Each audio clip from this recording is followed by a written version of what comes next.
Buenas tardes, pues aquí estamos para echar otro ratito de lectura, ¿no? ¿Cómo va ese domingo? Espero que bien, ¿no? Venga, pues vamos allá. Pues nos quedamos en cuando el viejo por fin consigue sus ovejas y se va, y el muchacho sigue su camino. Qué extraña es África, pensó el muchacho. Estaba sentado en una especie de bar igual que otros bares que había encontrado en las callejuelas estrechas de la ciudad. Algunas personas fumaban una pipa gigante que se pasaban de boca en boca. En pocas horas había visto a hombres cogidos de la mano, mujeres con el rostro cubierto y sacerdotes que subían a altas torres y comenzaban a cantar, mientras todos a su alrededor se arrodillaban y golpeaban la cabeza contra el suelo. Cosa de infieles, se dijo. Cuando era niño veía siempre en la iglesia de su aldea una imagen de Santiago Matamoros, en su caballo blanco, con la espada desenvainada, y figuras como aquella bajo sus pies. El muchacho se sentía mal y terriblemente solo. Los infieles tenían una mirada siniestra. Además de eso, con las prisas de viajar, se había olvidado de un detalle, un único detalle que podía alejarlo de su tesoro por mucho tiempo. En aquel país todos hablaban árabe. El dueño del bar se aproximó y el muchacho le señaló que bebía una bebida que había servido en otra mesa. Era un té amargo. Hubiera preferido beber vino, pero no debía preocuparse por eso ahora. Tenía que pensar exclusivamente en su tesoro y en la manera de conseguirlo. La venta de las ovejas lo había dejado con bastante dinero en el bolsillo, y el muchacho sabía que el dinero era mágico. Con él nadie está solo jamás. Dentro de poco, quizás unos pocos días, estaría junto a las pirámides. Un viejo, con todo aquel oro en el pecho, no tenía necesidad de mentir para obtener 6 ovejas. El viejo le había hablado de señales. Mientras atravesaba el mar, había estado pensando en las señales.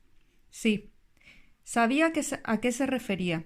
Durante el tiempo en que estuvo en los campos de Andalucía, se había acostumbrado a leer en la tierra y en los cielos las condiciones del camino que debía seguir. Había aprendido que cierto pájaro indicaba la cercanía de alguna serpiente y que determinado arbusto era señal de la presencia de agua a pocos kilómetros. Las ovejas le habían enseñado todo eso. Si Dios conduce también a las ovejas, también conducirá al hombre, reflexionó, y se quedó más tranquilo. El té parecía menos amargo. ¿Quieres otro? Oyó que le preguntaba una voz en español. El muchacho se sintió inmensamente aliviado. Estaba pensando en señales que alguien había aparecido. ¿Cómo es que hablas español? Se interesó. El recién llegado era un hombre joven vestido a la manera de los occidentales, pero el color de su piel indicaba que debía de ser de aquella ciudad. Tendría más o menos su misma altura y edad. Aquí casi todo el mundo habla español. Estamos solo a 2 horas de España. Siéntate y pide algo por mi cuenta, le ofreció el muchacho. Y pide un vino para mí. Detesto este té. No hay vino en este país, dijo el recién llegado. La religión no lo permite. El muchacho le explicó entonces que tenía que llegar a las pirámides. Estuvo a punto de hablarle del tesoro, pero decidió callarse. El árabe era capaz de querer una parte a cambio de llevarlo hasta allí. Se acordó de lo que el viejo le había dicho respecto a los ofrecimientos. Me gustaría que me llevaras, si es posible. Puedo pagarte como guía. ¿Tú tienes idea de cómo llegar hasta allí? El muchacho se dio cuenta de que el dueño del bar andaba cerca, escuchando atentamente la conversación. Se sentía molesto de su presencia, pero había encontrado un guía y no podía perder aquella oportunidad. Hay que atravesar todo el desierto del Sahara, continuó el recién llegado, y para eso se necesita dinero. Quiero saber si tienen el dinero suficiente. Al muchacho le extrañó la pregunta que le había formulado el recién llegado, pero confiaba en el viejo, y el viejo le había dicho que cuando se quería una cosa, el universo siempre conspira a favor. Sacó su dinero del bolsillo y se lo mostró. El dueño del bar se acercó y miró también. Los dos intercambiaron algunas palabras en árabe. El dueño del bar parecía irritado. «Vámonos», dijo el recién llegado. «Él no quiere que nos quedemos aquí». El muchacho se sintió aliviado, se levantó para pagar la cuenta, pero el dueño lo agarró y comenzó a hablarle sin parar. Aunque era fuerte, estaba en una tierra extranjera. Fue su nuevo amigo quien empujó al dueño hacia un lado y acompañó al chico hasta la calle. «Quería tu dinero», dijo. «Tánger no es igual que el resto de África. Estamos en un puerto, y en los puertos hay siempre muchos ladrones». Podía confiar en su nuevo amigo. Le había ayudado en una situación crítica. Sacó nuevamente el dinero y lo contó. «Podemos llegar mañana a las pirámides», dijo, el otro cogiendo el dinero. «Pero necesito comprar 2 camellos». Salieron andando por las estrechas calles de Tánger. En todas las esquinas había puestos de cosas para vender. Por fin llegaron al centro de una gran plaza donde funcionaba el mercado. Había millares de personas discutiendo, vendiendo, comprando hortalizas mezcladas con dagas, alfombras junto a todo tipo de pipas. Pero el muchacho no apartaba los ojos de su nuevo amigo. Al fin y al cabo, tenía todo su dinero en las manos. Pensó en pedirle que se lo devolviera, pero temió que lo considerara una falta de delicadeza. Él no conocía las costumbres de las tierras extrañas que estaba pisando. «Bastará con vigilarlo», se dijo. Era más fuerte que el otro. De repente, en medio de toda aquella confusión, apareció la espada más hermosa que jamás había visto en su vida.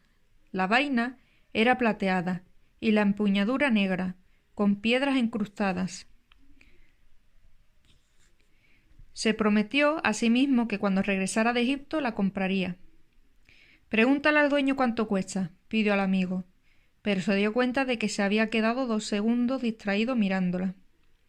Sintió el corazón comprimido, como si todo su pecho se hubiera encogido de repente. Tuvo miedo de mirar a su lado porque sabía con lo que se iba a encontrar. Sus ojos continuaron fijos en la hermosa espada algunos momentos más hasta que se armó de valor y se dio la vuelta. A su alrededor, el mercado, las personas yendo y viniendo, gritando y comprando, las alfombras mezcladas con las avellanas, la lechuga junto a las monedas de cobre, los hombres cogidos de la mano por la calle, las mujeres con velo, el olor a comida extraña, pero en ninguna parte absoluta y definitivamente en ninguna parte el rostro de su compañero. El muchacho aún quiso pensar que se habían perdido de vista momentáneamente. Resolvió quedarse allí mismo, esperando a que el otro volviera. Al poco tiempo un individuo subió a una de aquellas torres y comenzó a cantar. Todos se arrodillaron, golpearon la cabeza en el suelo y cantaron también. Después, como un ejército de laboriosas hormigas, deshicieron los puestos de venta y se marcharon. El sol comenzó a irse también. El muchacho lo contempló durante mucho tiempo hasta que se escondió detrás de las casas blancas que rodeaban la plaza. Recordó que cuando aquel sol había nacido por la mañana, él estaba en otro continente. Era un pastor, tenía 60 ovejas y una cita concertada con una chica. Por la mañana, mientras andaba por los campos, sabía todo lo que le iba a suceder. Sin embargo, ahora que el sol se escondía, estaba en un país diferente. Era un extraño en una tierra extraña, donde ni siquiera podía entender el idioma que hablaban. Ya no era un pastor, y no tenía nada más en la vida, ni siquiera dinero para volver a empezar de nuevo. Todo esto entre el nacimiento y la puesta del sol, pensó. Y sintió pena de sí mismo, porque en la vida a veces las cosas cambian en el espacio de un simple grito, antes de que las personas puedan acostumbrarse a ellas. Le daba vergüenza llorar. Jamás había llorado delante de sus propias ovejas. Pero el mercado estaba vacío y él estaba lejos de la patria. El muchacho lloró. Lloró porque Dios era injusto y retribuía de esta forma a las personas que creían en sus propios sueños. Cuando yo estaba con las ovejas era feliz e irradiaba siempre felicidad a mi alrededor. Las personas me veían llegar y me recibían bien, pero ahora estoy triste e infeliz. ¿Qué haré? Voy a ser más duro y no confiaré más en las personas, porque una de ellas me traicionó. Voy a odiar a los que encontraron tesoros escondidos, porque yo no encontré el mío. Y siempre procuraré conservar lo poco que tengo, porque soy demasiado pequeño para abarcar el mundo. Abrió su zurrón para ver lo que tenía dentro. Quizá le había sobrado algo del bocadillo que había comido en el barco, pero solo encontró el libro grueso, la chaqueta y las 2 piedras que le había dado el viejo. Al mirar las piedras sintió una inmensa sensación de alivio. Había cambiado 6 ovejas por 2 piedras preciosas, extraídas de un pectoral de otro. Podía vender las piedras y comprar el pasaje de regreso. Ahora seré más listo, pensó el chico, sacando las piedras de la bolsa para esconderlas en el bolsillo. Aquello era un puerto, y esta era la única verdad que el otro chico le había dicho. Un puerto está lleno siempre de ladrones. Ahora entendía también la desesperación del dueño del bar. Estaba intentando avisarle de que no confiara en aquel hombre. Soy como todas las personas, veo el mundo tal como desearía que sucedieran las cosas, y no como realmente suceden. Se quedó mirando las piedras y las tocó sucesivamente con cuidado, sintiendo la temperatura y la superficie lisa. Ellas eran su tesoro. El contacto de las piedras le dio más tranquilidad. Le recordaban al viejo. Cuando quieres una cosa, todo el universo conspira para ayudarte a conseguirla, le había dicho. Le gustaría saber cómo podía ser verdad aquello. Estaba en un mercado vacío, sin un céntimo en el bolsillo y sin ovejas para guardar aquella noche. Pero las piedras eran la prueba de que había encontrado un rey que sabía su historia, sabía acerca del arma de su padre y de su primera experiencia sexual. Las piedras sirven para la adivinación. Se llaman Urim y Tumim. El muchacho colocó de nuevo las piedras dentro del zurrón y decidió hacer la prueba. El viejo le había dicho que formulara preguntas claras, porque las piedras solo servían para quien sabe lo que quiere. El muchacho preguntó entonces si la bendición del viejo continuaba aún con él. Sacó una de las piedras. Era así. ¿Voy a encontrar mi tesoro?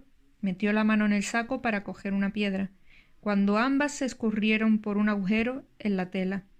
El muchacho nunca se había dado cuenta de que su zurrón estuviera roto. Se inclinó para recoger a Urim y Tumim y colocarlas otra vez dentro.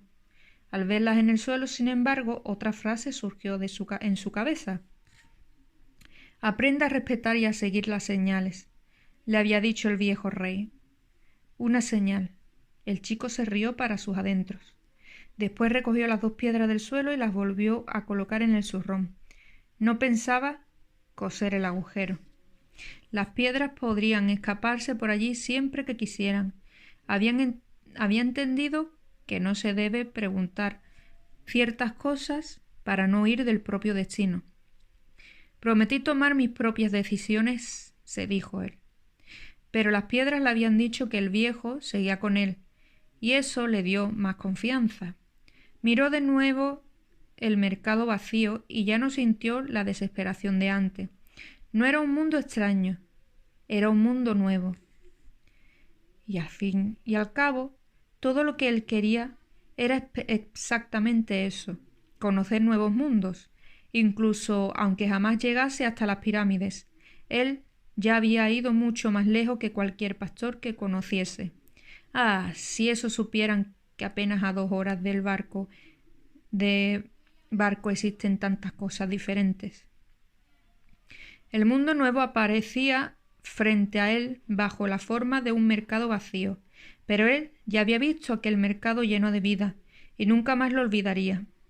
Se acordó de la espada, le costó muy caro contemplarla durante unos instantes, pero tampoco había visto nada igual en su vida.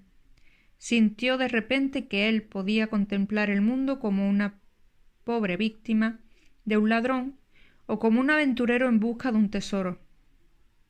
Soy un aventurero en busca de un tesoro, pensó, antes de que un inmenso cansancio le hiciese caer dormido. Bueno, pues hasta aquí la lectura de hoy. Espero que os haya gustado y que penséis un poquito en eso de las señales, de si es verdad, si no es verdad, si os ha pasado, si no os ha pasado.